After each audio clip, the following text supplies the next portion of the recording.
Size করি, দেখি কোন কোয়ালিটির।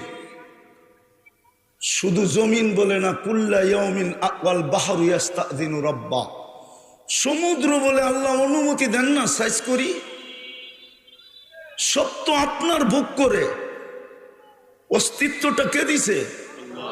আপনার ভিতরে কোয়ালিটি কে রাখছে? মেধা কে দিছে? যোগ্যতা কে দিছে? লালন পালন কে করে? কয়বার আল্লাহ বলি?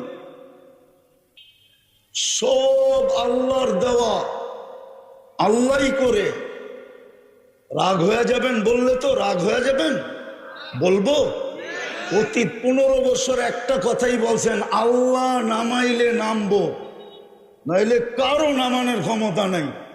কিন্তু আল্লাহ ওই ল্যাংটা পোলাপান্ডে দিয়ে নামায় দেখায় দিছে। একটু বুঝেন, মাথার ব্রেন দিয়ে কাজ করেন।